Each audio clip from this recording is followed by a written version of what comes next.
photography lineage and has a wide portfolio of works and video and photos spanning wildlife photography. I believe started with his grandfather and his father, Pawan Mahatta.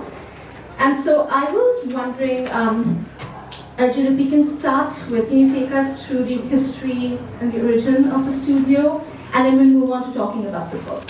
Started in 1915 by my great-grandfather. His brothers and him fled from a small town in Punjab because his parents were murdered for land. And they reached Kashmir in 1915, where he established the first studio.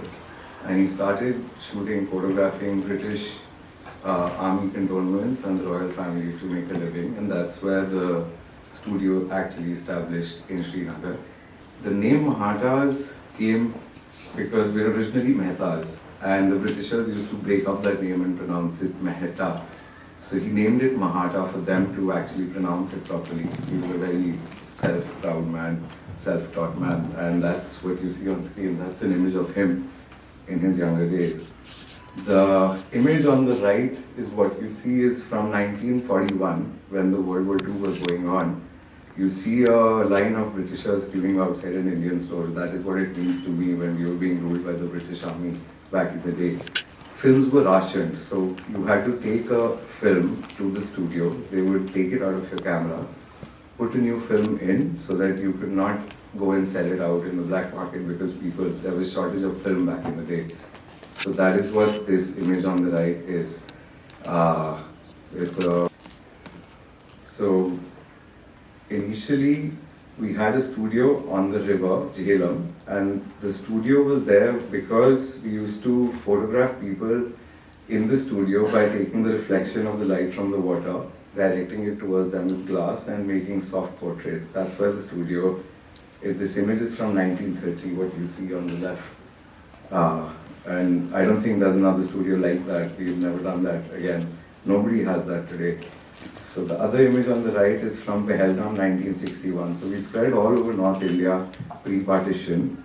So into Pakistan, Rawalpindi, Peshawar. And in 1947, when partition happened, the studio expanded to Delhi, and obviously the Pakistan studios had to be shut down because the country was split into two. So this is an image from 1918 on your left, which you see from Mahattas, and the second one is Connaught Place, Delhi, 1951. So if you see the Tongas running, it's such a period-specific image, I love it. Even the buildings on the right are not there. So Connaught Place was still being developed at that time as the capital of the city, the country. So that's the initial history of the studio. And then I'm going to take you, Madan Mahatta was the second generation photographer in the family. He studied in Guildford till 1954 and came back to India and was the first one to do color processing in the country. So Mahattas was the first studio in the country to provide negative structure processing in 1954. And I'll show you the first image that's him in the studio in action, and that's a later image of him in his studio looking at some contact sheets. He used to love doing contact sheets, if you know what that is. And he used to mark it with a red pen and crop the lines how his image had to be composed. So it was a very different way of working, which we've grown up seeing, it's a lost art today is what I feel. This was the first color picture made in 1954. It was surprisingly one of his ex-girlfriends, which he he's a very jovial man. On her wedding. Yeah. So for the first 3 years, it was just Mahattas in India, which was doing color printing and color processing. So for him, he was a very well-known architectural photographer. His architectural work is all over the world. You can see it in MoMA, you can see it in museums in Rome, you can see him in Kiran Nadar's museum as well. His work has been widely accepted all around the world because of his understanding of light and shadows. It was all black and white. His compositions, he would use a Linhof to photograph everything. And if you see these images, the vertical lines and everything is very difficult to get when you're shooting such high landscape buildings. And that's why he used Linhof to do the vertical corrections, get them right, absolutely. So a lot of you don't know, but he documented a lot of the industrial changes in the country as well, from the 70s to the 90s, of how India was transforming into what it is today. So the backbone of our country is what he photographed in a way. So this was some of the images where you see some technology advances in the 70s, and there's just a picture of a human carrying some tools. But this is a very interesting image on the left. It's the first Maruti that was made in our country in 1979. And after this car was scrapped actually. And when Rajiv Gandhi passed away, then Indira Gandhi, I think, restarted the project in 1983. And then Maruti Udyog came into being after that. So this was the first car that was made in India. And the image on the right is of Baladila mines. It's a silhouette shot of just these workers getting on top of the... So, yeah, that has been kind of our journey. And I'm a fourth generation photographer doing the same thing that, I've been doing this for the last 35 years, I must say, professionally for the last 15 years. But I was handed a camera when I was practically 2 years old, and I was trained by my grandfather and my father. And so we've dedicated this Maha Kumbh book to my grandfather. It's been photographed by my father, my uncle and I. And I hope you guys enjoy it. So we're going to take you through the Kumbh images and some drone shots and stuff like that. So. Thank you. Thank you, Arjun. Before we start with the book, I really enjoyed that anecdote of how you lost a prize in school, for a photography prize in school, and how, that sort of sparked your passion. So how I basically started taking the art very seriously is when I was back in school, I was very proud of the name Mahattas, and I thought, being a Mahatta, you can photograph anything you want. So the first competition that I entered, my grandfather got very excited and gave me a SLR manual focus. And he said, "You're going to photograph with this." And I said, "Fair enough." I took the camera, I photographed the whole competition, not knowing what I'm getting. But I took my friends' cameras and I photographed their images as well. And surprisingly, all the films went to our studio to get developed in the evening. So my dad called me and he's like, "What's your film number?" And I was like, it was something. And he was like, "All your images are unsharp." I was like, "That can't be possible." He was like, "Nothing's right." I was like, "That's great." So I asked him other film numbers, and he said, "These images look great." And I was like, "I took them for all my friends." And I lost the competition, of course. Had to. Yeah, after that, I think I took the art very seriously, and I never lost a competition again. That's one thing that I'm proud of. Wherever I've entered, I will win it. I want to win it. That's my fire. So I think that fire is still in me, that I lost the first competition that I entered, and that's what's keeping me going till date, I guess. Thank you for that. So I think we can start talking about the book. And I know Arjun also has presentation and images he will share with you, which includes a treat, because some of the images that he's included are not in the book. So I think you're getting exclusive access to that, including some drone shots, right? Some videos. And I think what's really beautiful about this book is, we live in a hyper-digital age. And I think when Maha Kumbh was taking place, we all saw plethora of images online. But I think the beauty of photographing it and actually turning it into a material, physical object is what outlasts everything else. It would be very hard for us to source the images we saw 9-10 months back, but I think this book is what sort of lives on.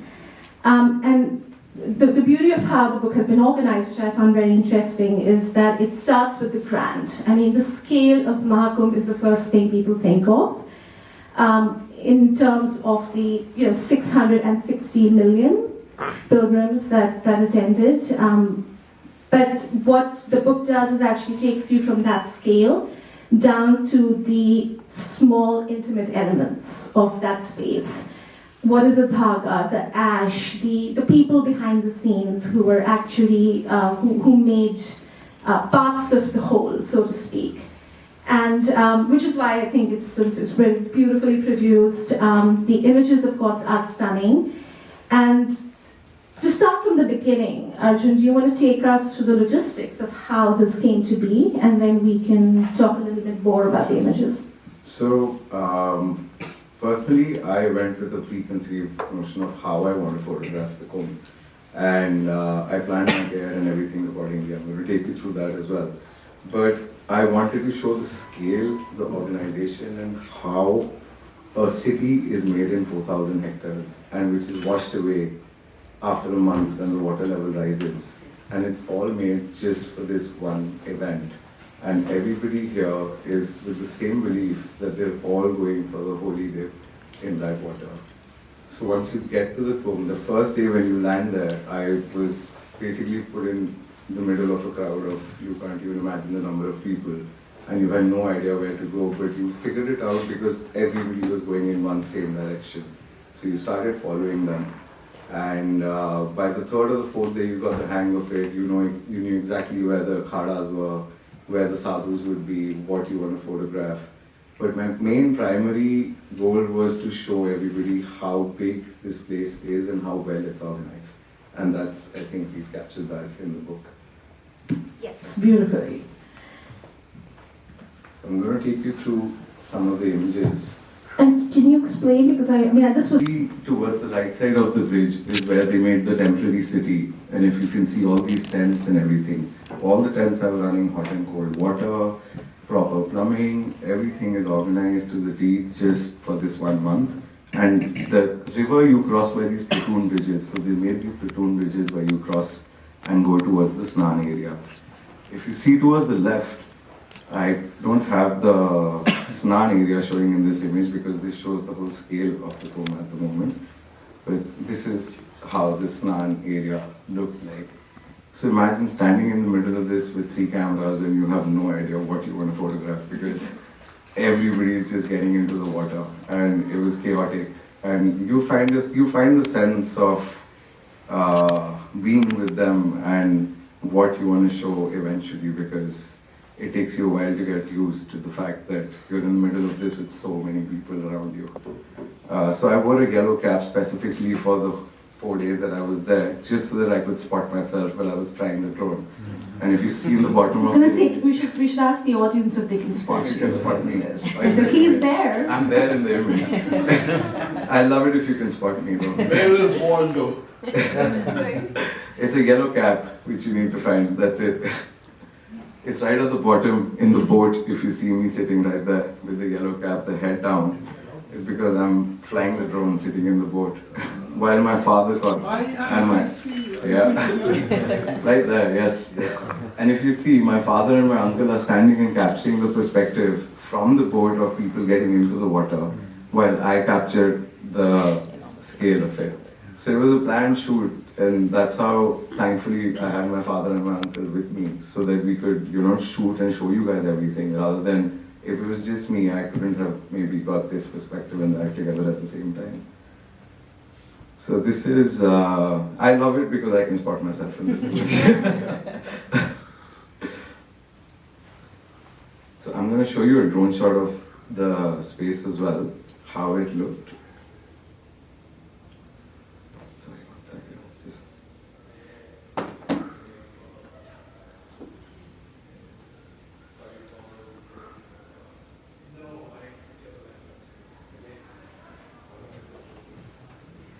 I forgot to airdrop the file onto my laptop. So just give me a second.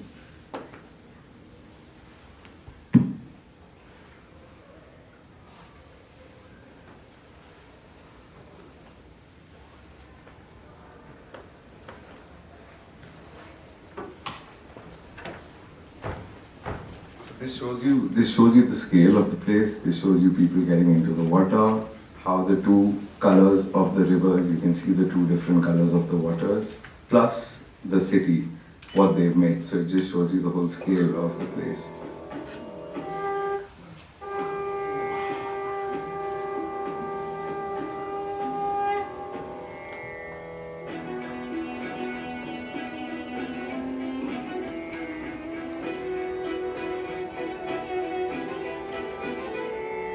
शापग्रसित थे देव सभी जब क्रोध में थे दुर्वासा युगों युगों से बहे सनातन महाकुंभ की गाथा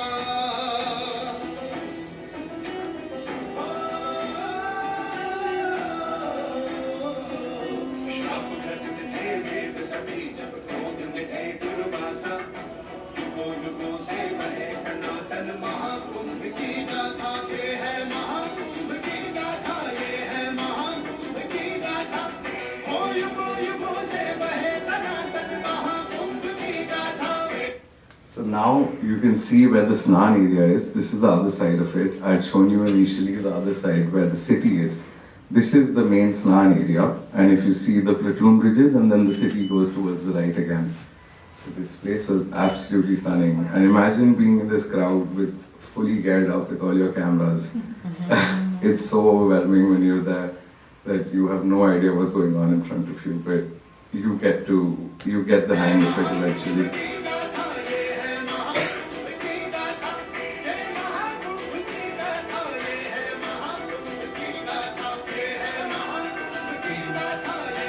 So that's the perspective which we were capturing while I was doing the drone shot. And that's what I'm trying to show here.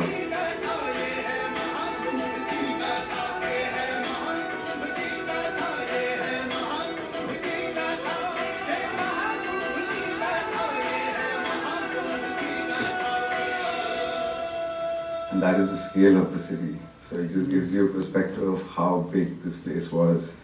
It was fascinating, absolutely fascinating. Yeah. Thank you very much.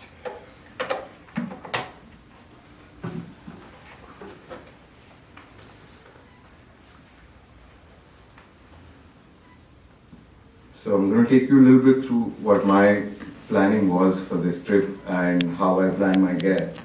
I'll show you a picture of what we were like. This is how we were roaming around over there. So I had a wide angle on my backpack. I had a tight tele camera hanging on me. I had another camera in my pocket and a drone in my backpack because I had no assistance with me over there, and I don't expect my dad and my uncle to carry my equipment for me. So yes, this is how we planned it, and that's how we've shown the images in the book. So we went from wider to tighter to scale, aerial shots. You'll see a lot of different shots in the book. And that was my mental planning for the whole shoot. And that I went with a preconceived notion of how I want to make this book, and that is why we have this book today. And what Josheen said, that everything today is on cloud. Everything vanishes, say, in a day or two, and you'll never see it again. So this slows you down, takes you back in time, and it's going to stand the test of time. And that's what I like doing as a photographer. The projects that you can talk about tomorrow, day after, to your kids, to your grandkids. That is what really means something as a project to me, rather than something on Instagram which you swipe up and it's gone forever. Because that's the effort that you put into your job, right? Otherwise, the point is lost. Especially considering it's once in a lifetime. Yes, event. this was once in a... The Maha Kumbh is 144 years. And how many of you have been to the Kumbh? This time? This time? Super. What was your experience like? Fascinating, right? Unreal. Of how it was organized, how that belief, I think you fall into that belief. Even if you don't believe in it, you fall into the same belief. Because everybody there is just for that one moment, take a dip in that water. So I have a few stories of how I was beaten up by a few sadhus because I got too close to them.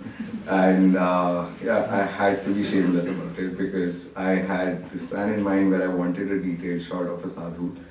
So they have these chimtas, tongs, if you know, to fix their fire. And they hold it as a protective weapon if you go too close to them. And they would instigate that they're going to hit me, and I would be like, okay, go for it. But I'm going to take a photograph of you. So I was absolutely shameless when I went into the akhadas. And yeah, that's what we've tried to... This is a swarm of people. So imagine I got off the car and you didn't have to put your feet to the ground. You were swept away before you were you even hit the ground. So it was literally you hit the ground running in a way. People were crossing over your bonnet, over your roof, over your boot, everywhere. It was insane. One of the days. Not every day was as crowded, but one of the days was this crowded. And this, I'm standing on top of a police booth to take this photograph because it became really difficult to breathe after a point of time. And you had to run up. So I climbed the ladder and I took this shot.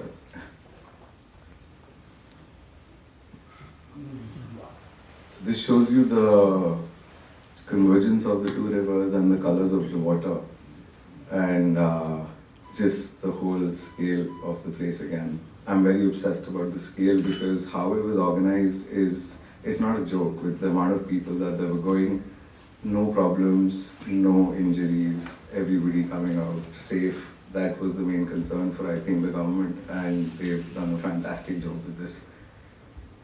I think when you pointed out the clear line where the Yes, two you can rivers see it right here. meet, just in case a detail might not have been noticed. Yeah. Right there where two rivers meet. Very, very It's different. actually the three rivers we meet. Saraswati. The under, yeah. Yes. So these are some of the images that are not in the book, which I'm going to take you through. This was in the evening, everything being lit up, people taking it easy. There was a Mela and a Mela, which I'm going to show you, where there was a social gathering for people, where people enjoyed themselves. Rather than just go there for that belief, they had some fun stuff to do. But before that, this is just some kids exhausted in the morning at 4 o'clock, coming out of the water. People, it just shows you on ground how people were just standing there, sitting there. There's some vendor images of people selling different things as well. So they had these threads which you could tie. A guy selling clothes in the middle of a Mela. So I had a good chat with this sadhu, but he really beat me before that. Because I got two clothes. And then I got to know that he's from the Run of Kutch, and I had photographed in the Run of Kutch a lot. And I sat with him for about half an hour while he had his children, and they test you and they pass the children to you, and they expect you to have it because they think it's a prasad. So I was skeptical about having it, and I had it. And if you cough, means you've not accepted the prasad. I didn't cough, and I'd heard that. So I was like, I shouldn't cough. And I didn't cough, and it just worked out. And he became very calm after that. He became open to talking after that. What was in the prasad? Happy things.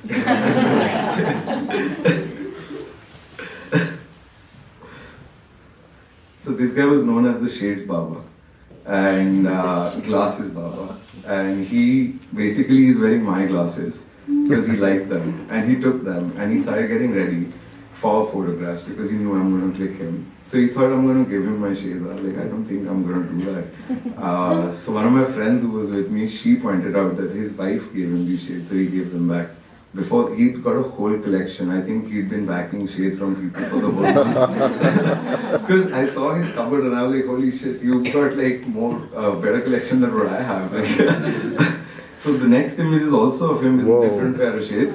But what I want to point out is this disco ball on his ear, which is fantastic. So this guy was a real character. And we had a good 20-minute session with him as well. But mostly trying to take my shades back. But yeah, like, it just shows even power can sometimes take a break, right? And these ladies, I asked them before I took this picture, and they were just sitting there calmly having a snack while people were just going all around. It's just a very nice, pleasant image of cops sitting, which you don't generally see on a daily basis.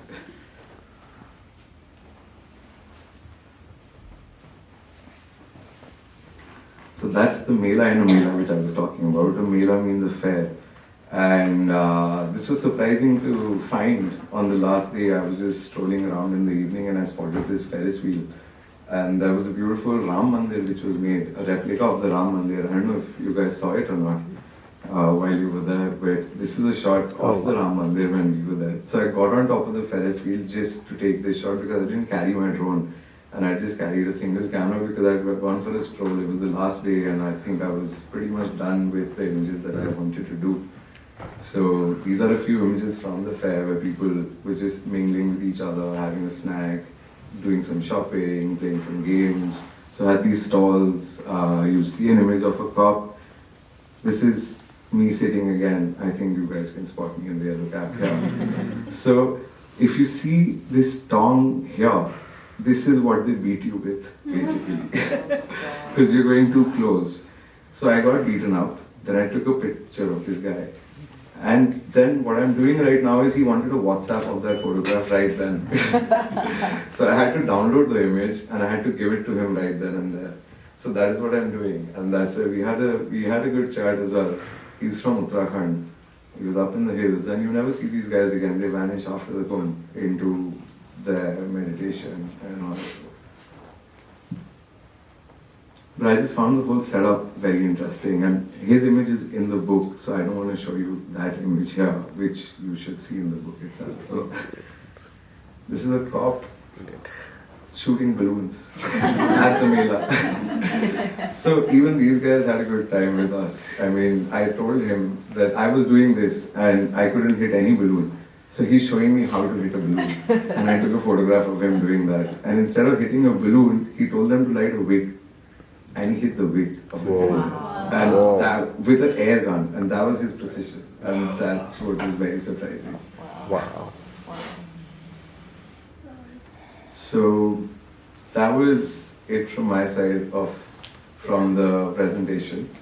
Other projects that we've done, so I've documented the Mopa airport in Goa, which came up from ground up, and I've done the Delhi airport, T1 and T3 as well. We've done a coffee table book for them. So I was given a tagline which said Gateway to a New India, and I did a photograph of the Terminal 3 from 200 feet in the air. I was on a crane, and I asked these guys, will this crane get me down? They said, whenever you want. I said, perfect. So I went up on the crane. I'm standing there. I do the shot and I walkie-talkie back. I'm ready to come down and the crane got stuck. So I was flinging in the air for 2 hours with my camera on me, alone. It was cold and I couldn't speak to anybody because I was trying to save my camera. And if you guys want to see that shot, I'll show you that later. But it was worth it.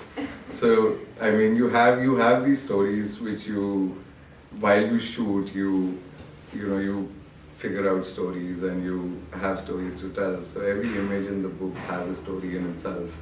And I'd love it if you guys would get a copy of it from me. So, thank you very much. I know in the And that I did ground up. When it was a hill, I was there. When it was a building, I was there. When the first plane landed, I was there. It was a spectacular experience. I photographed a lot of airports in the country. The Bombay airport, the Lucknow airport, Mangalore airport. I love living at airports. Bangalore? Sorry? How about the Bangalore one? If they call me, I'll definitely shoot you. I'd love to photograph that. It's a beautiful airport, but unfortunately, I haven't got there yet. Yeah, hopefully in the future. So it's striking as Arjun Mahatta was photographing Architect. brand new post-independence India, and I feel like sort of with your generation, you're also doing a new India, right? That is exactly what documentation is being done by the studio.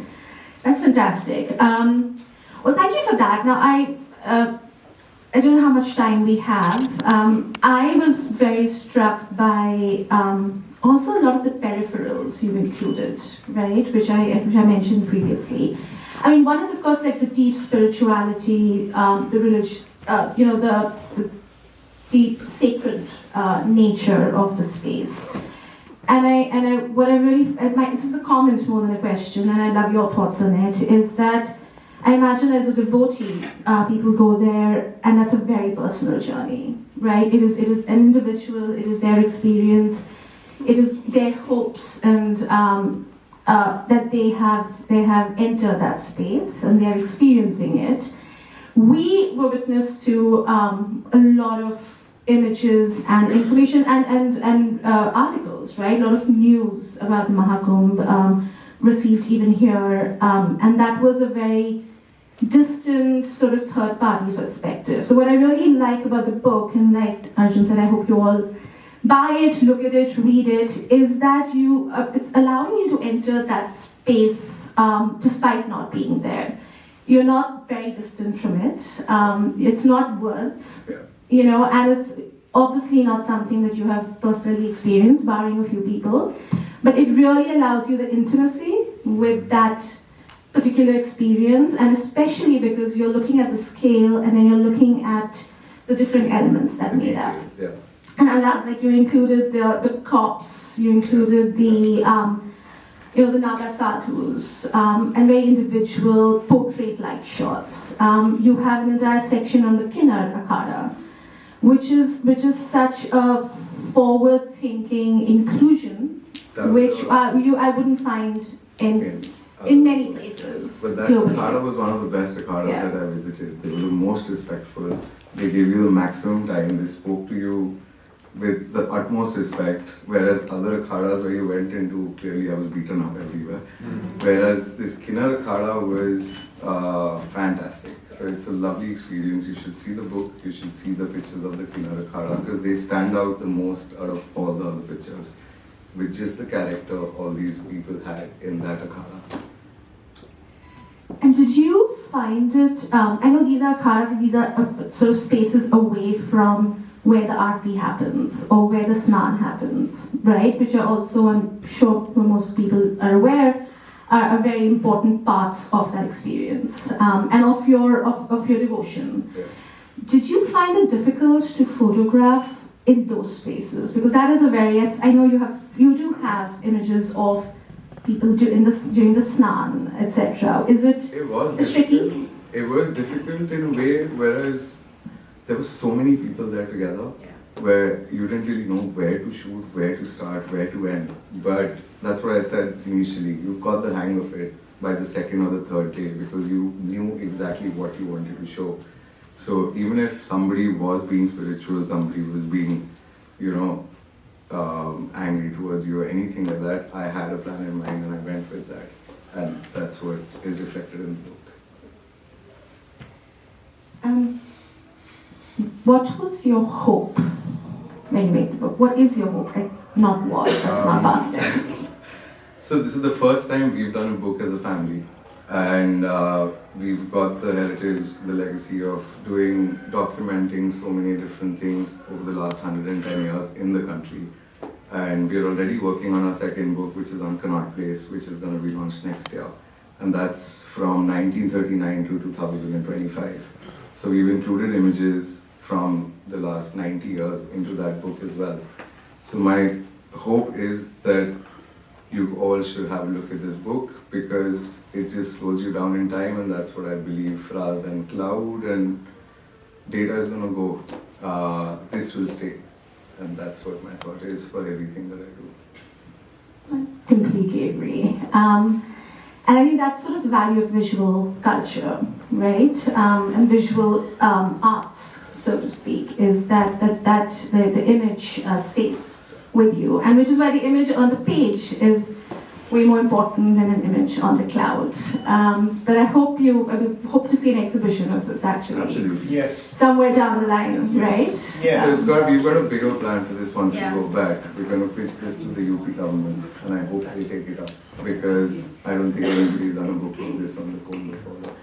So yeah, let's see where we go with this.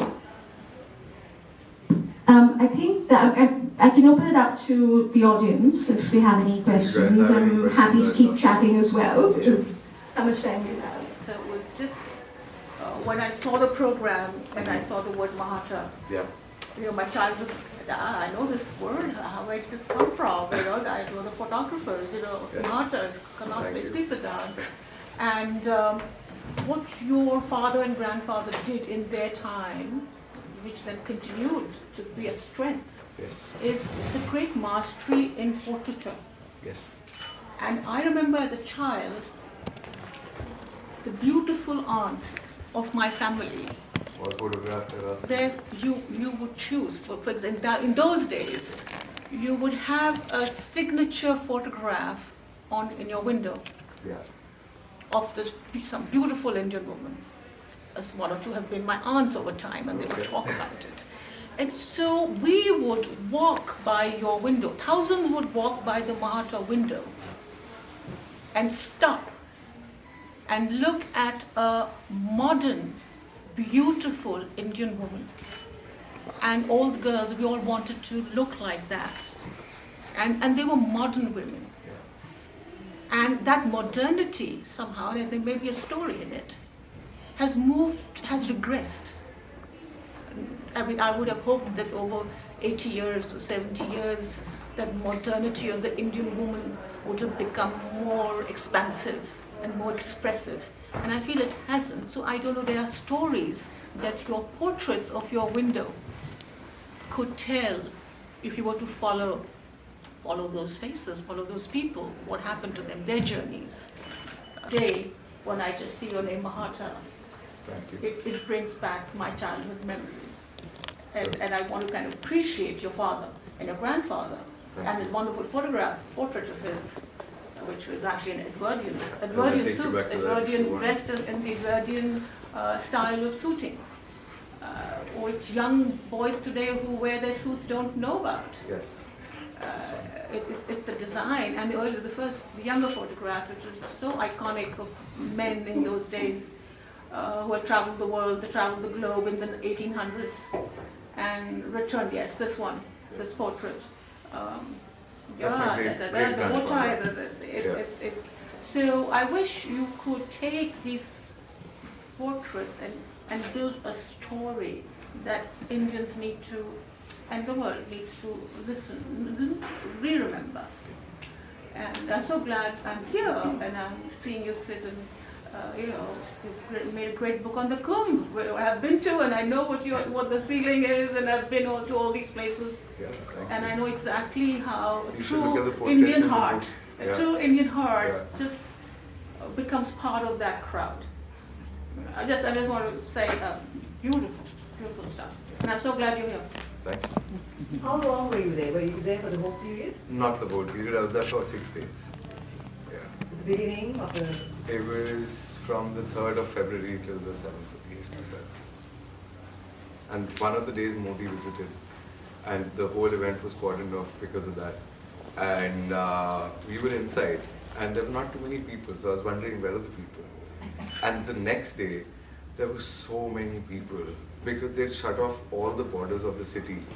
And the minute Modi left, they opened all the borders together. Man, there were people crawling over our car, the bonnet, the roof, the boot. I'm telling you, I opened the door, I couldn't put my feet on the ground. I was swept away before that. It was insane. And then the next day, it reduced a little bit. The next day, it increased again. So there were days, it was very unpredictable, the whole thing. You just had to go with the flow. One point I was managing traffic because people were not moving and there were cars lined up, and I became a traffic cop with my cameras, and I'm telling them go left or right. And I mean, it's just people were having fun doing whatever they were doing there. There was no monetary exchange or anything. It was just one belief, and that's what I guess reflects in these images because of that. Did you find the water dirty? Like, No comments. I mean, did you find the water dirty? I can answer that. I'll do that at the end. No more Thank questions? you very much, everybody. Yeah. One last question. Yeah. So when you started the talk, I kind of thought that you were commissioned to do this project, but then you said that you hope to go back to the UP government and pick up the book. So this was not commissioned to you. What was that inspiration? I think it goes back to Josheen's question as to what is your hope to get out of this. So what was your inspiration to go and get into this? Of course, it is happening only in 144 years. It's a huge thing, but still, you as a family go and can. What was it? Was it more commercial or was it artistic? It was actually not commercial. This happened because they invited us here, and we make a book on everything. That's our family. we'll make a book on a weekend trip to Agra as well. So, and we've all been doing that forever, and that's what we relate to. And this was once in 144 years, and we had to capture it. Even if it's a published or an unpublished book, this remains with us forever. And that was our thought. There was no commercial intention around this. It was all artistic, and it's just become a book which you all have seen today. So yeah, there was nothing planned in terms of commercially doing this as a book. God, thank you. Okay. Thank you very much.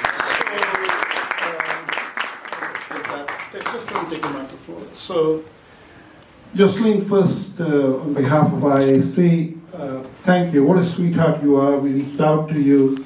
You know, it's not easy. We go to great lengths to find the right moderator who can really appreciate the artistic creation, and you were perfect. Thank you very And much. I hope this conversation does lead to more things, because we are going to support Arjun and the Mahattas to see if this can come in the form of a gallery exhibition. Now, in terms of Arjun, why did, of course, at IIC, you know, we worked very, very hard to find not just the highest and best that India can bring to America, but original stories. And I want to tell you the moment I decided we were going to bring Arjun. So I don't know.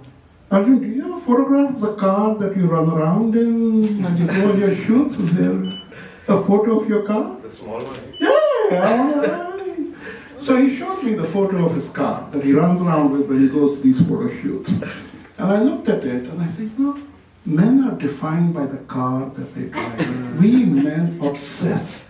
Oh, I'm a Mercedes guy, I'm a Tesla guy, I'm a BMW guy. And I looked at Arjun running around in his car, taking these beautiful photographs, and I said, we gotta bring you to New York. You're an original, Arjun. Now, he is, and I hope you buy his book, because I can't think of a better gift to give to somebody, a better gift. Now, look, we went to Maha Kumbh, and I did go into the water, and somebody asked the question, was the water dirty? I don't know the answer to that, but I can tell you, what did the water feel like? I'm a very objective guy, but when I went into the water, I'm not lying to you, I felt something that had almost an electric, silky vibration to it. It was almost like you were entering the womb.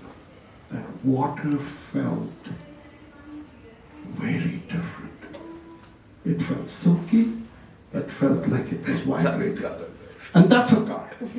So that's what he runs around in, taking photographs. I have a small little electric car. So that's what I drive. I extracted a promise from him that I'd like to include you. Throw Kashmir with me next time. I'm more than happy to. Okay, we'll do something like that. So thank you, join me. Thank you. Thank you, Arjun, for being a one-of-a-kind story to us.